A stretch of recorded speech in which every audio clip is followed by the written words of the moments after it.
Okay, so this session is about introducing the mentoring process that goes alongside the workshops. Um, and what we're really trying to do in this 20 minutes is to introduce to you the purpose of mentoring, what we're trying to do with it, the timeline that we're going to be working to, thinking about how we structure mentoring conversations and introducing the GROW methodology. Some of you may have come across that before, others may not. And then we'll think about the mentoring form and how we go about recording our mentoring meetings. Okay, so really, first of all, just for people who've just joined the project and are going to be delivering, we do have a series of 8 workshops, and from those people who do the workshops, some of them will be selected to enter into a mentoring process. Now, the purpose of that mentoring is to move from the workshops to the to action in learning, so that our courses are transformed within our institutions, so that our students get a better learning experience with the use of technology. So generally, that's the purpose. And when we were talking to HE staff about how they'd like to be developed, most of them said that they wanted short workshops, and we're delivering those through the workshops that we've already started presenting through the trainers. The second on the list was mentoring, third on the list was video guides, and then fourth on the list was one-to-one support from technology experts. And I wanted to just present those because they've all got different purposes.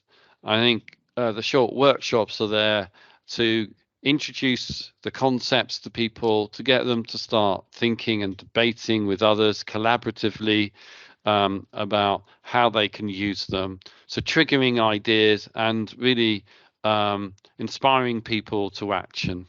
That's what we're trying to do through the workshops, and trying to get people to commit to doing some things. The mentoring is about follow through on that.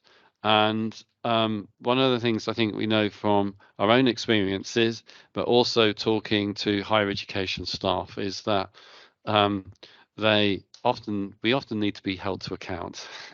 And it's hard to work by ourselves and motivate ourselves sometimes, especially when we're finding something difficult and we've got really busy teaching schedules, research schedules, whatever it might be.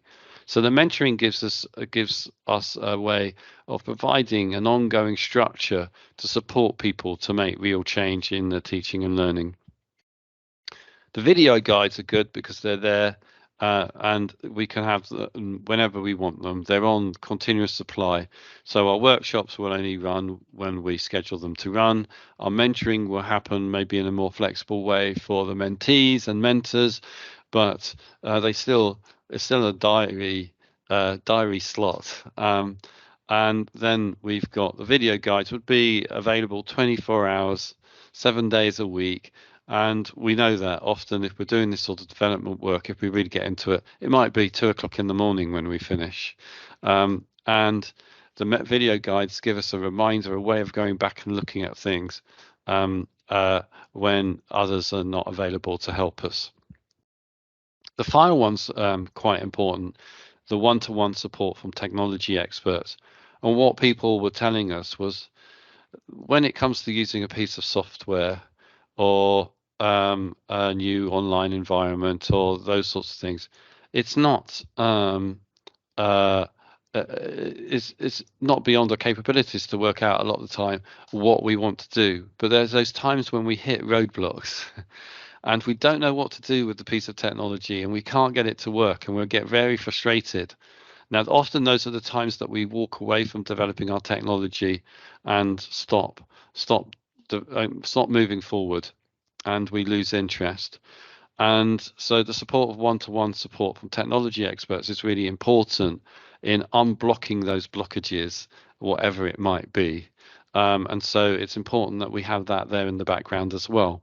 So mentoring is part of a broader armory, if I use that metaphor, which we can use to promote a better use of technology in our in learning in our universities. So what does the purpose of mentoring? Broadly, it's about creating action, but then it's about analysing the key issues faced by the HE member of staff when using technology for learning, helping them to develop strategies to overcome those issues. And an issue might be something that's positive rather than negative. I need to take advantage of this new thing or this opportunity that I've got available to me. And I need to work out how to do that rather than a problem that they need to overcome. And then supporting them in putting those strategies into action. And you'll see that in the timeline that those objectives are really reflected in the meetings and what we would expect people to do. So fundamentally, the objective is to get HE staff to act and use appropriate technology to improve learning. Okay, so let's move on then to the timeline. So we have a recommended process for the meetings, and we could extend this and we could shorten it. And I think as mentors, you may want to take that flexibility if you have the resource and time to lengthen this maybe to 6 meetings over a longer period. But at the moment for the PRUDMET project, we've modeled it around 4 meetings that occur over a 12-week period. The first meeting would be the kickoff meeting, where really the mentor would want to work with the member of HE staff to outline their objectives, understand what their issues are, and get initial planning in place to take action. Okay, and the mentor's job, I'll come on to in a moment, is really to get people to reflect for themselves, act for themselves, implement for themselves, and to hold them to account on for themselves. But they're doing most of the work. So when we're talking about issues, the mentor can't really talk about the issues. It's the mentee, and we're facilitating and giving a space for that discussion. Once those objectives and initial planning is taking place, what you would expect somebody to do, an HE member of staff to do after that first mentoring meeting, is to go and work that plan up. And so that they had a very clear set of actions and had started delivering upon those in the 2 weeks up to the second meeting, in terms of that they will start developing if they need to. For example, they want to use YouTube. They've developed a YouTube channel and started to put that in place so that when they come to the second meeting, they can clarify the development actions. What is it that I need to do, given my plan, to implement this learning through technology that I'm going to introduce to my program, course, module, whatever level we're talking at. So at the second meeting, we talk about development actions and clarifying that development plan, and would be expecting a mentee to come forward to that meeting with an outline development plan that can be refined. Okay. If anybody's got any questions, do interrupt, but remember I can't see you at the moment. Then we would have maybe a longer gap. That would be between you and your mentee and what's appropriate for what they're actually doing. But we could see that once they've got clarification around the development actions and a really clear plan in place, you would expect them to go away and start working on those. And we've put in a 5-week gap for them to start going away and working and developing and implementing their actions. The third meeting is really to work with the mentee to, one, just hold them to account, two, to give them a touch point so that you can facilitate and they can offload, well, this is what's happened so far, this is what's going well, this is what's not going so well, this is what I need to do to overcome it. And that's really where you would want to be at the end of week, the third mentoring meeting. So having had a discussion about how the implementation was going and clarified what the issues were around that, and how that person might react, then you would hope that they would go forward with further implementation, making that better. Now you could repeat that meeting, have the equivalent of it a number of times if you wish to elongate the process, and certainly one meeting might just be a little bit short, but certainly it would be a way of understanding, let's say at the beginning of a module delivery of 10 weeks, for example, you could start to say, okay, so how after 4 or 5 weeks is it going? Then the final meeting, as we've got it, is really a review of how that implementation went, how the changes occurred, some reflection from the tutor on how the changes are delivering or not delivering on better, more engaging learning for students and delivery of those learning outcomes that we want students to achieve.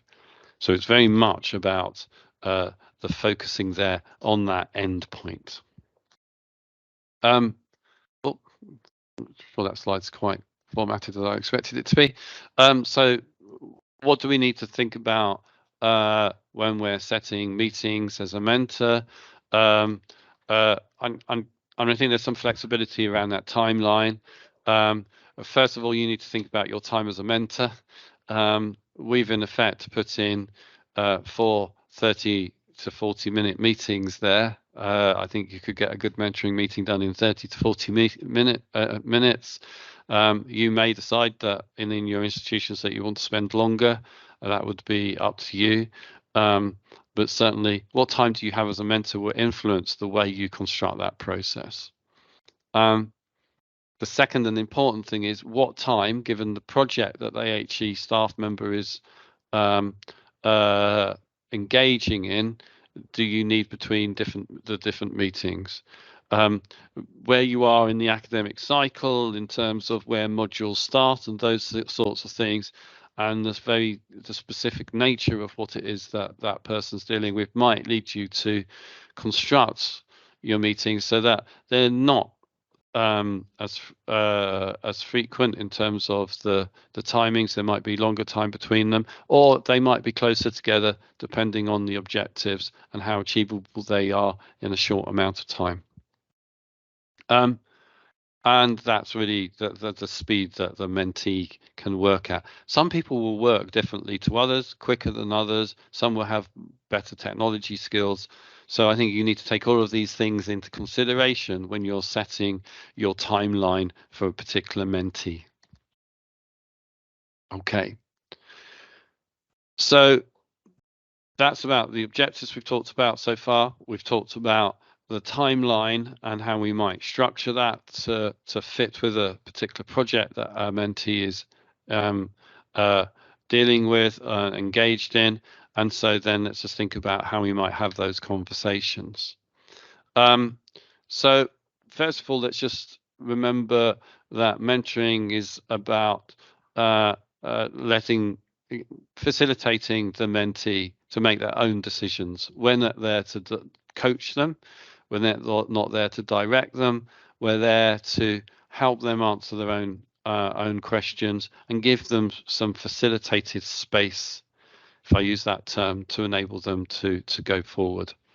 So mentoring is about helping the HE member of staff think for themselves to find solutions, not about providing the solutions ourselves, and we need the skill of non-directive questioning to make sure that that is what we do. So what is non-directive questioning. Now, I'm quite a good facilitator, I think, but I have to get into facilitation mode before I do it. If I go in parent mode, I'm not going to be a very good facilitator. Because I tend to make lots of suggestions and say, well, why aren't you doing this? And at home, I'm not the best mentor in the world. Okay. At work, when I've cleared my head and switched on mentor mode, I'm a lot better at it. And it's partly because of the use of non-directive questioning. So we will use questions like this. So what are the learning outcomes you want to meet using technology? What do you think are the issues that you face? What's causing the issue? How do you think you can overcome that issue? How can you make that happen through technology? Those are all examples of non-directive questions. We're not giving any answers. We're getting the person to talk for themselves. And most important, I guess, is the fourth one on the list. How do you think you can overcome that issue? And it's important that we let the mentees do that and answer that question for themselves, or go and explore answers to that question for themselves and make up their own mind about what they actually do, because then they're taking ownership and are more likely to deliver on it, whatever the issue is. To help us work in a non-directive way, we can use a range of different mentoring methodologies. The one that we're suggesting here is the GROW methodology. And GROW stands for Goal, Reality, Options, and Will. Okay. So, and this is the way we would recommend that you structure your mentoring meetings, the 4 mentoring meetings. Even the final one, you still would want to follow this so that we can let them loose and they can continue going through a similar sort of process for themselves. So first of all, G, goal, is where do we want to end up? What do we want to get done? And that's about really clarifying our objectives. R, current reality. What's happening now? What's preventing you from getting to the end point where you want to be? O then is options. What options are available to you to meeting your mentoring goal? How can you change things to make it happen? And then will is what action will you try out to try and make a difference? So that's a commitment to doing something, or doing something in a different way than you have before. And that forms the basis of the meetings. I'm just conscious that I might run out of time if I don't move on. So I'm just then moving on to this idea of recording meetings. We have a mentoring form that if it isn't on Trello already, will get put on Trello immediately after this meeting. You can see an example of it here. In fact, I will share. If I put the mentoring form, can you see the Word document there, or is it not sharing? Susanna, I can only see you, so you can't. Okay. Okay, I shall stop sharing that way, and I shall share another way. Okay, can you see that now? Yes, we can. Okay, perfect. Okay.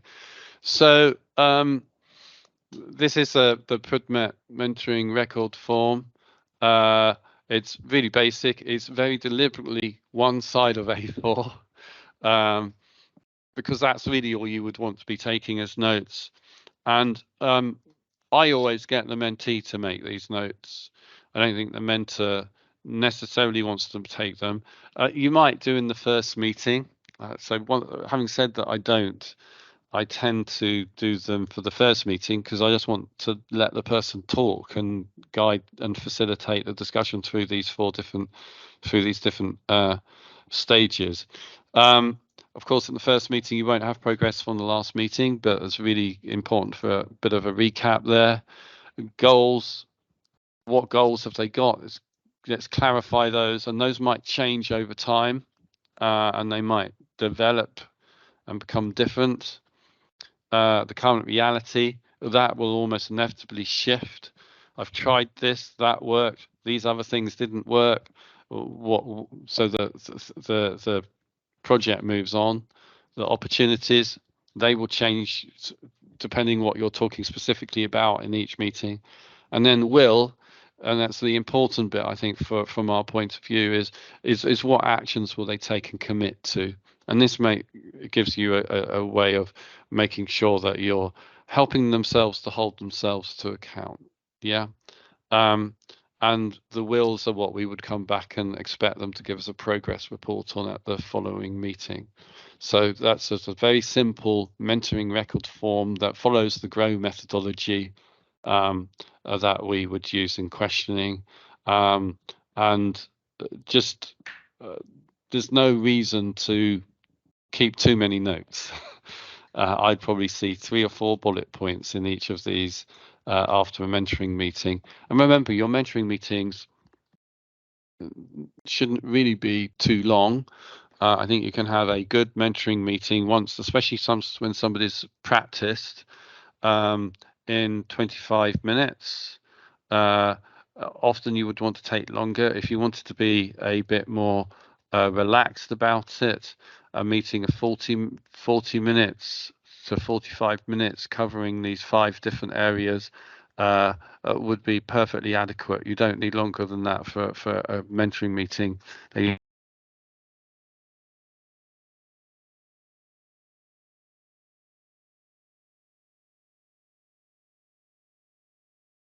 We appear to have lost David there. Hopefully he's going to come back.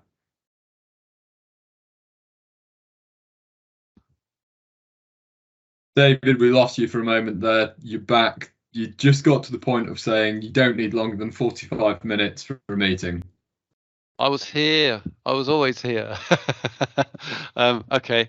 Yeah, you don't really need longer than 45 minutes for a meeting. That would be really luxurious. I think we should just be efficient, effective, business-like about the way that we go through these mentoring meetings. And I think we don't have too much time. Okay, Susanna, you have 2 questions that are going to come through by chat.